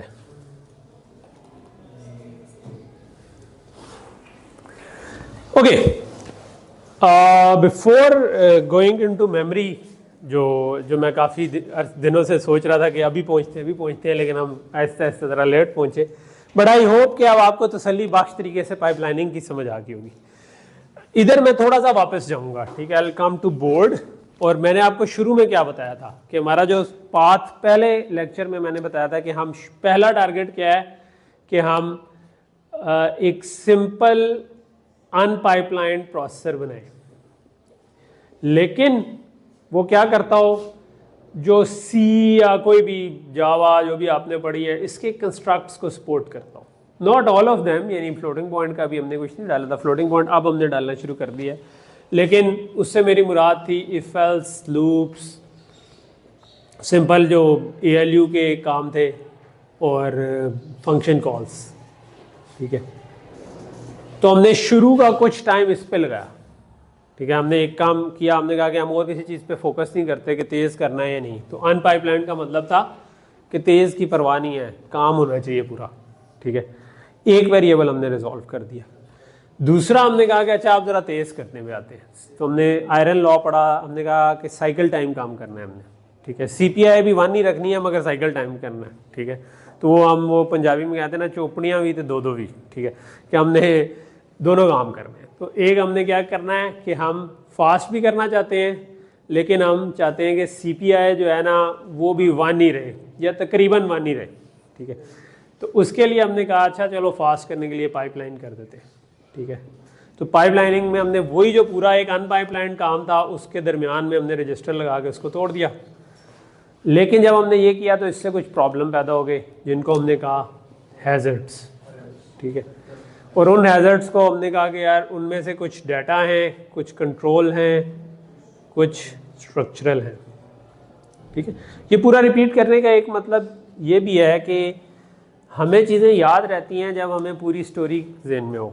ठीक है, अगर हमने छोटे छोटे चंक्स याद किए हों तो थोड़े दिनों बाद हमें वो भूल जाते हैं।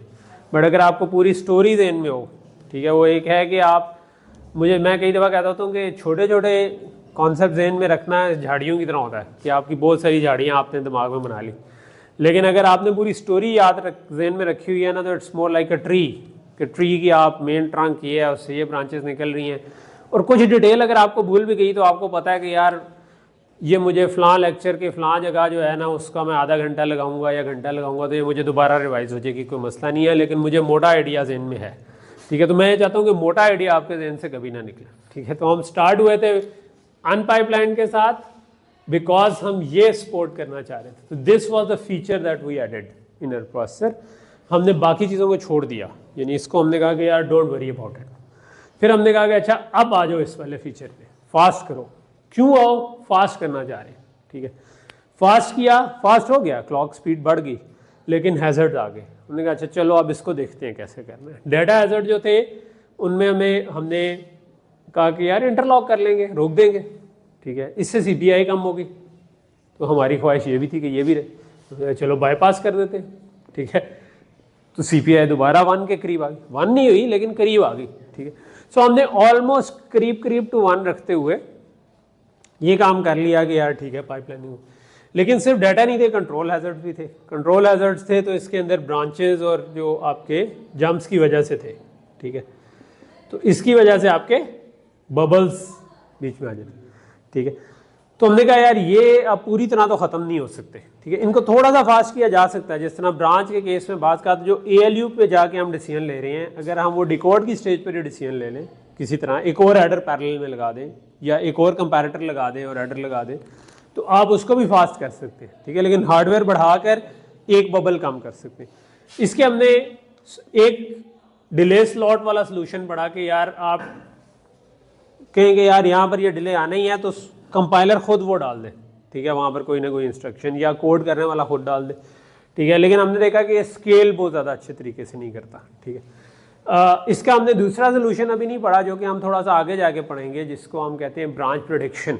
कि हम प्रेडिक्ट कर लेंगे ब्रांच इधर जाना है उधर जाना और उसके हिसाब से पहले से फैचे। तो रियल प्रोसेस में एक्चुअल में हम ये वाला काम कर रहे होते हैं कि जो अभी नहीं किया, तो इधर एक जो ब्रांच प्रेडिक्शन है वो आप समझें कि ये हमारा एक और पॉसिबल सोल्यूशन भी है।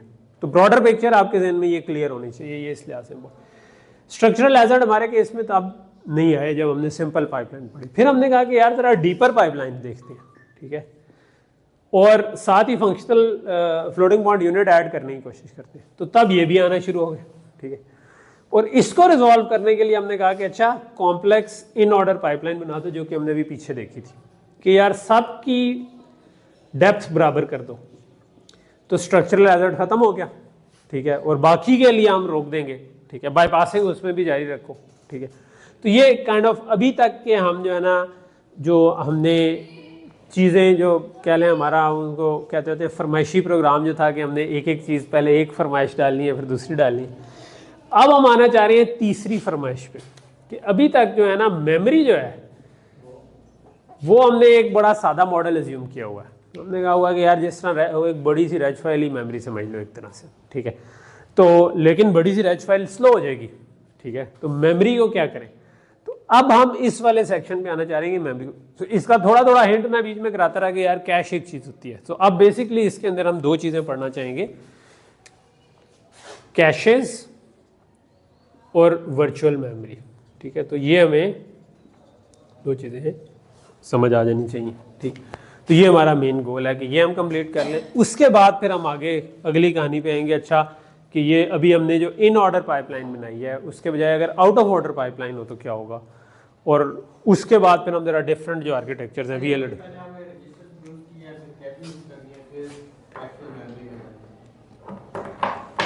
हमने तो खैर मेमोरी भी यूज़ की हुई है और रजिस्टर भी यूज़ किया हुआ है।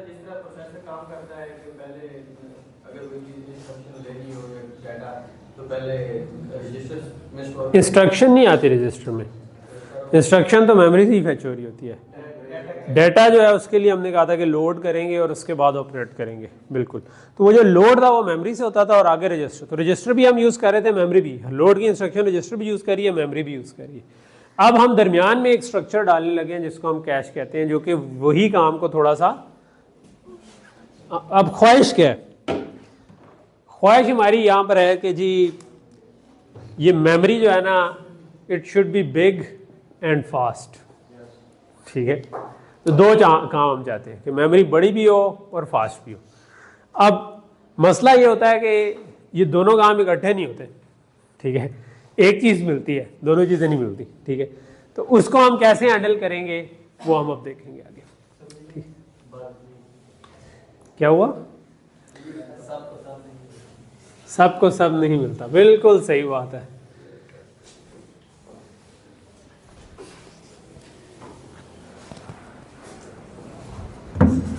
ओके, सो ये बर्कले की स्लाइड्स हैं एसनोविच की। क्रिस्टे एसनोविच जो है ये RISC-V का जो समझो पीछे मेन बंदा था, इसका और इसका एक स्टूडेंट था जिसने स्टार्ट किया था।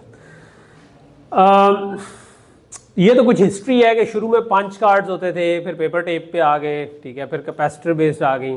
ठीक है,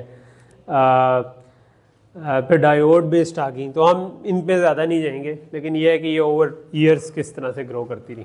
ठीक है, आप बेबेज की बात कर रहे थे, तो ये बेबेज की आ गई मशीन। ठीक है, और उससे पहले ट्यूब बेस्ड मेमोरीज हुआ करती थी। ठीक है, MIT ने एक कोर बनाई थी जिसमें कह लें कि इस तरीके से एक वर्ल्ड वाइड कोर मेमोरी इसको वो कह रहे थे, जिसमें ज़्यादा डाटा को इकट्ठा स्टोर करने का उन्होंने किया हुआ था, और उसमें कह लें कि एक्सेस टाइम थोड़ा सा कम करने की कोशिश की। जो आजकल की मेमोरीज़ हैं वो बेसिकली सेमीकंडक्टर रैम्स हैं, और उसमें दो तरह की मेमोरीज़ होती हैं, एक SRAM और एक DRAM। ठीक है, जो SRAM है उसको स्टैटिक रैम कहते हैं, DRAM को डायनामिक रैम कहते हैं। ठीक है, और फिर DDR जो है वो DRAM की एक किस्म है कि उसमें DDR stands for dual data rate, कि वो क्लॉक के पॉजिटिव एज पे भी रीड कर रही होती है, एक्सेस कर रही होती है नेगेटिव एज पे भी, इसलिए उसको DDR कहते हैं। तो मेमोरी की स्पीड तेज़ करने का एक तरीका है। ठीक है, सो जो आपके जो रैम होती है, आपकी DRAMs हैं जो बड़ी मेमोरी के तौर पे यूज, उनकी खास बात ये होती है कि वो सिंपल एक ट्रांजिस्टर का DRAM सेल होता है। तो ये जो बना हुआ है ये एक ट्रांजिस्टर यूज़ कर रहा है, तो ये मिनिमम काइंड ऑफ ये है। इसके अंदर एक कैपेसिटर लगा हुआ है, उसे चार्ज कर देते हैं तो वो उसमें कह लेंगे बिट स्टोर होगी। ठीक है, तो जब आप उसको रीड करेंगे तो उसके अंदर जो भी स्टोर हुई थी वैल्यू, कैपेसिटर चार्ज हुआ था तो 1 आ गया, डिस्चार्ज हो गया तो 0 आ गया। लेकिन मसला ये है कि रीड करेंगे तो वो एक तरह से उसको हम कहते हैं डिस्ट्रक्टिव रीड, कि आपने पढ़ा तो वो वैल्यू उसकी 0 हो गई। ठीक है, तो उसको दोबारा रिचार्ज करना पड़ता है। ठीक, तो ये एक इसके अंदर चीज़ चाहिए होती है। ठीक है, तो ये डिफरेंट स्ट्रक्चर्स हैं, इस पर भी हम फिलहाल नहीं जाते हैं, हम इस पर आ जाते हैं जो कि कंप्यूटर आर्किटेक्चर के पॉइंट ऑफ व्यू से स्ट्रक्चर हैं। तो जब हमने जो अभी की DRAMs है ना वो इस तरह के एरे फॉर्मेट में होती हैं। तो ये जो एक दरमियान में स्क्वायर नज़र आ रहा है ये वो वाला कैपेसिटर समझें कि वो है। ठीक है, और जब आप कोई एड्रेस देते हैं, ठीक है, तो लेट्स से कि मैंने 20 बिट का एड्रेस दिया। ठीक है, तो उसमें से कुछ बिट्स जो हैं वो हम रो एड्रेस के तौर पर ट्रीट करते हैं, कुछ बिट्स हम कॉलम एड्रेस के तौर पर ट्रीट करते हैं। फॉर एग्जांपल अगर 10 कह दी तो मेरे पास अगर 20 बिट हैं तो 1 मिलियन लेट्स से लोकेशंस बनती हैं। सो मैं क्या करूँगा कि 1 मेगा की है तो 1 के रोज़ और ऐसी 1 के रोज़ के 1 के कॉलम्स बना दूँ तो ये 1 मिलियन पूरे हो जाएंगे। तो हम क्या करेंगे कि 10 बिट्स को एज अ रो एड्रेस ले लेंगे, 10 बिट्स को एज अ कॉलम एड्रेस ले लेंगे जो 32 बिट बन रही। तो ये n+m आया तो आपने क्या किया, जो रो एड्रेस था उससे वो पूरी की पूरी रो पड़ी और फिर कॉलम एड्रेस के आगे आपने एक मार्क्स लगा दिया कि इनके अंदर में से कौन सी मैंने वर्ड उठाना है, तो वो वर्ड उठाकर आपने बाहर आ जाता है। ठीक है, तो ये बेसिकली इनका पीछे से स्ट्रक्चर इस किस्म का होता है। ठीक है, और इसके अलावा खैर इसमें सेंस एम्पलीफायर भी होता है कि कौन सी रो रीड हो रही है उसको दोबारा चार्ज करना भी होता है उसने, ताकि क्योंकि डिस्ट्रक्टिव रीड होते हैं। तो टिपिकली डाटा विड्थ बढ़ाने के लिए ना पैरेलल में मल्टीपल डी रैम लगी होती हैं। तो आप क्या करते हैं, जो आप एड्रेस देते हैं वो सेम एड्रेस जो है ना 4-5 डी रैम्स को दे देते हैं। तो हर एक से लेट से आपके पास 32 बिट्स 4 दफ़ा आ गई तो 128 बिट बन गई, तो आप 128 बिट इकट्ठे रीड करके आगे फॉरवर्ड कर देते हैं। तो इसको हम मेमोरी बैंक्स कहते हैं। ठीक, तो आपने इस किस्म की डिम देखी हुई होंगी, कभी आपने कंप्यूटर खोला हो, लैपटॉप खोला हो या उसकी रैम इंक्रीज करवानी हो, तो आप कंप्यूटर साइंटिस्ट हैं, आपको अपने लैपटॉप खोलने शोलने पे कोई मसला नहीं होना चाहिए। ठीक है, आजकल तो यूट्यूब पे इतनी अच्छी वीडियोस होती हैं, आपने अपना पार्ट नंबर डालना है कि यार मेरी फ़लाँ वाली लैपटॉप है, तो बंदा बता देगा कि यार इस तरह से खोल ले।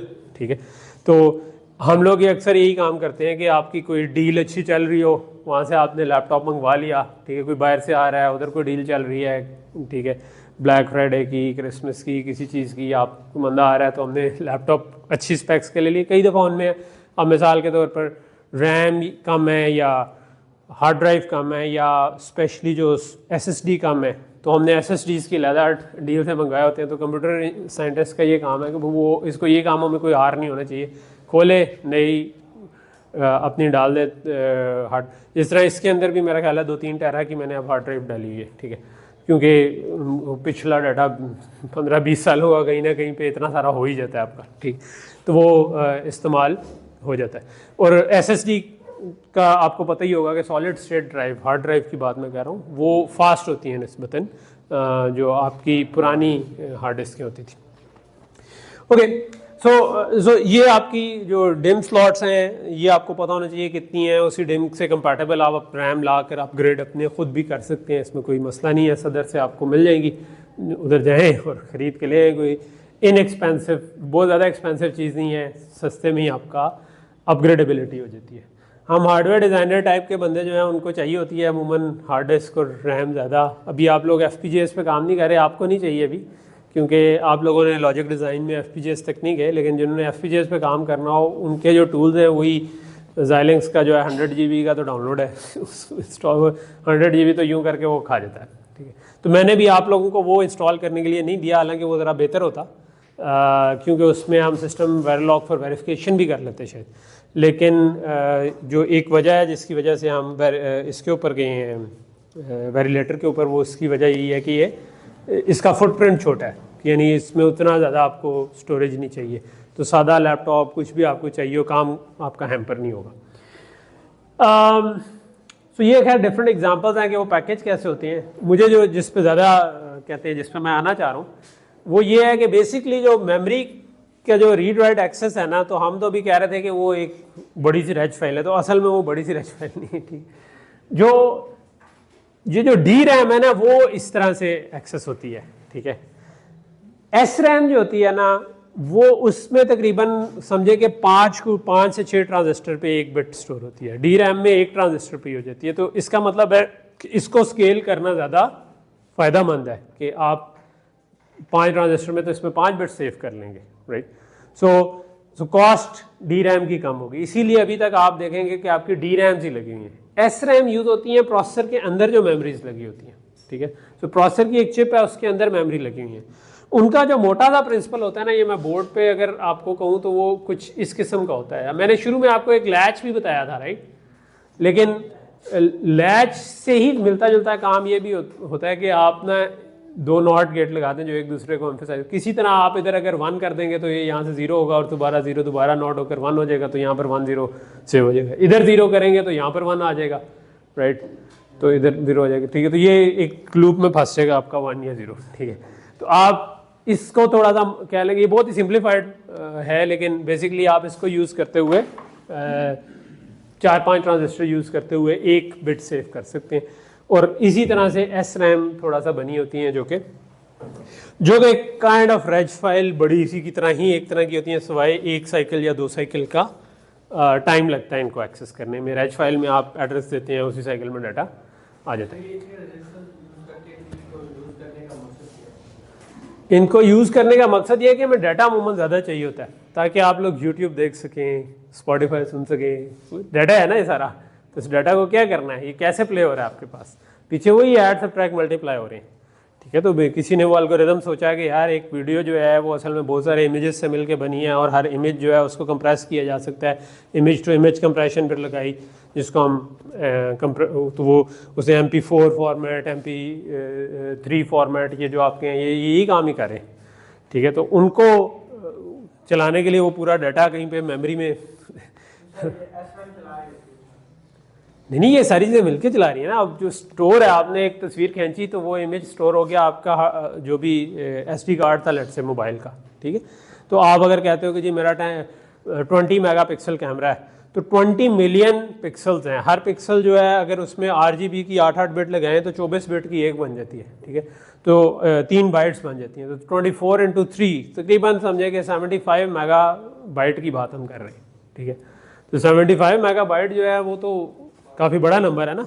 तो अब वो पूरा का पूरा सेव करेंगे तो आप 75 MB का एक पिक्चर हो जाएगी, लेकिन अमूमन वो उसको कंप्रेस करता है, ठीक है। कंप्रेशन जो है वो आप किसी और कोर्स में पढ़ेंगे, इमेज प्रोसेसिंग वगैरह में, तो उसके लिए आपको may be discrete cosine transform, यही वाली चीज़ें, मैथमेटिक्स थोड़ा सा साउंड हो तो आप वो समझ लेंगे कि वो कैसे होती है। तो लेकिन वो 2D डिस्क्रीट कोसाइन ट्रांसफॉर्म लेकर आप उसको डायगोनल में पढ़ें तो आखिर में जीरोज आ जाते हैं, उनको आप कट ऑफ करें तो वो छोटा साइज हो जाता है और उसको आप रख देते हैं, और इसी की थोड़ी सी वेरिएशन से फिर आप कह लेंगे बड़ा काम। तो ये सारी चीज़ें जो डाटा आपने यूज़ करना है, वो डाटा कहीं पे स्टोर भी करना है, तो आपको मेमोरी तो बड़ी से बड़ी चाहिए ही, और हार्ड डिस्क भी बड़ी से बड़ी चाहिए, ठीक है। तो ये मकसद है। तो DRAM को एक्सेस करना हो तो जो बड़े साइज़ की रैम है वो अमूमन DRAM ही होती है। तो हमारा जो प्रोग्राम और डाटा है, इधर तवज्जो देना यार, किधर आप मोबाइल से लगातार लगे हुए हैं। तो पूरा जो प्रोग्राम और डाटा आपका है वो असल में कहाँ पर, वेरिएबल्स जो बने हैं वो असल में कहाँ पर स्टोर होंगे, किसी DRAM में स्टोर होंगे, और उस DRAM से उठाकर हम किसी तरह अपने पास लाएंगे।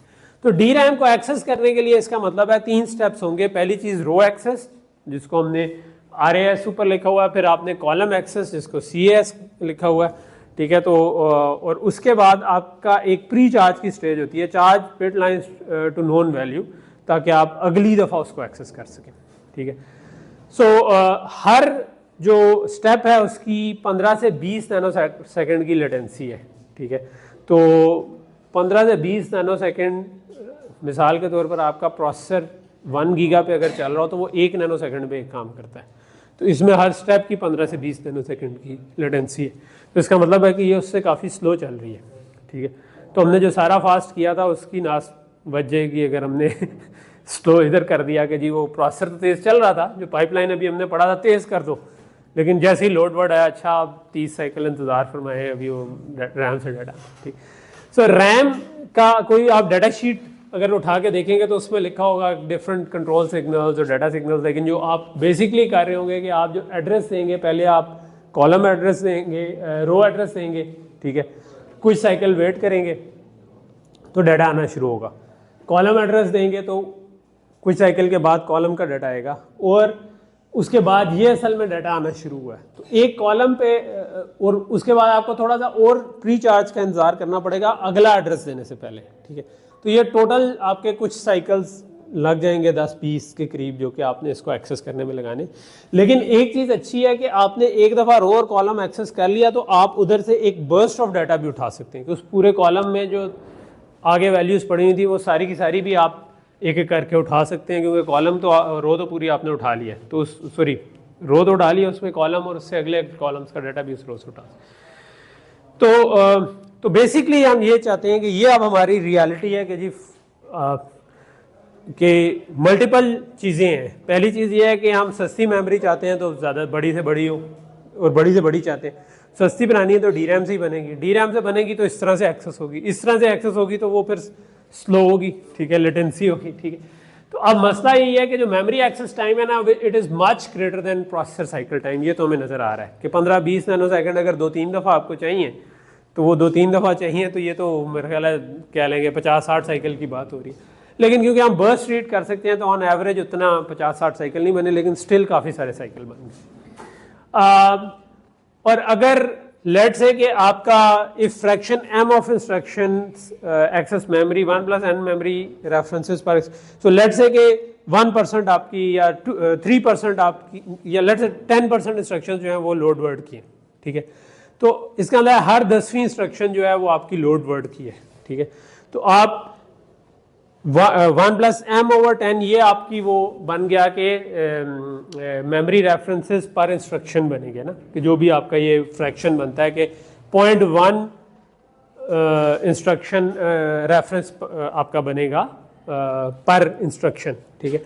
तो CPI अगर 1 रखनी है हमने तो इसका मतलब है कि जितनी आपकी ऑन एवरेज मेमोरी की एक्सेस हो रही हैं, ठीक है, मेमोरी उससे ज़्यादा टाइम ना लेती हो।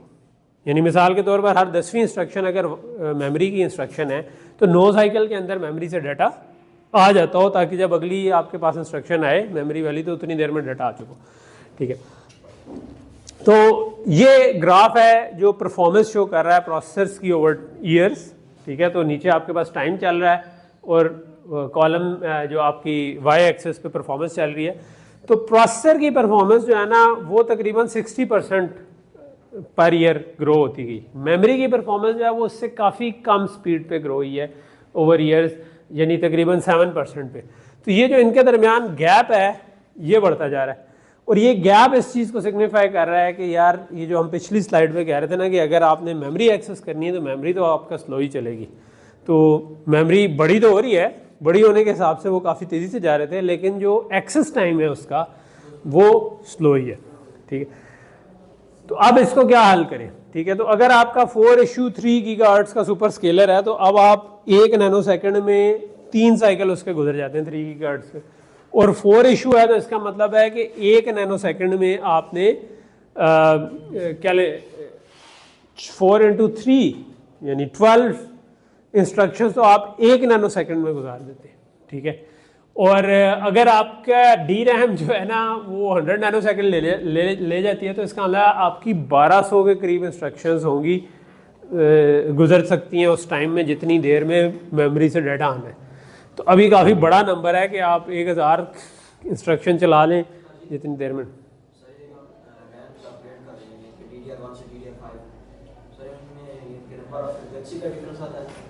जी, स्पीड का फ़र्क भी आ जाता है, नए नए जो स्टैंडर्ड होते हैं वो थोड़े फास्टर होते हैं। जी जी,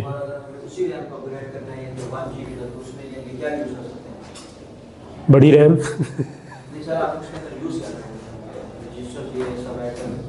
नहीं, रजिस्टर्स वगैरह का ताल्लुक नहीं है। ये जो हमने शुरू में डिम्स देखी थी मैम, नई रैम है वो आप लगा दें, बड़े साइज़ की ले लें, थोड़ी सी उससे कॉस्टली होगी जो छोटे साइज़ वाली रैम की निस्बत, तो आप वो आके लगा दें। पुराना लैपटॉप है तो उसमें हो सकता है कि डिम स्लॉट्स एक से ज़्यादा हों तो आप 2 स्लॉट्स में लगा दें, यानी कि स्लॉट्स होती हैं ना उसकी बास का 2 स्लॉट होती हैं, PC में 3-4 स्लॉट भी होती हैं, ठीक है। तो 4 स्लॉट्स को आप जो वो बढ़ा दें, खाली स्लॉट्स को फिल कर दें, या फिर आप बड़ा उसको कर दें, ठीक है।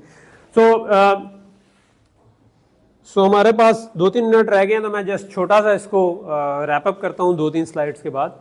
जो आपका फिजिकल साइज है मेमोरी का वो भी मैटर करता है कि अगर आपकी बड़ी मेमोरी लगी हुई है, ठीक है, तो आपको बड़े डिस्टेंस तय करके पहुंचना है, ठीक है। तो ये भी एक स्लो करेगी, ठीक है। फैन आउट के प्रॉब्लम भी होते हैं कि कितनों को ड्राइव करना है। ये डिफरेंट DRAM सेल्स हैं, इनको मैं स्किप करके जो चलो हम उस मुद्दे पे अगली दफ़ा ही आएंगे क्योंकि आज 2-3 मिनट ही रह गए हैं तो उसमें मैं वो मुद्दा पूरा नहीं बयान कर सकता। तो हम काइंड ऑफ यहाँ पर रुकते, मेमोरी फाइनली स्टार्ट हो गई है। हम नेक्स्ट क्लास में इंशाल्लाह मेमोरी को थोड़ा सा आगे लेके जाएंगे। आपने वो मुझे बताना है कि एक्स्ट्रा क्लास कब होनी है, ठीक, चले ठीक।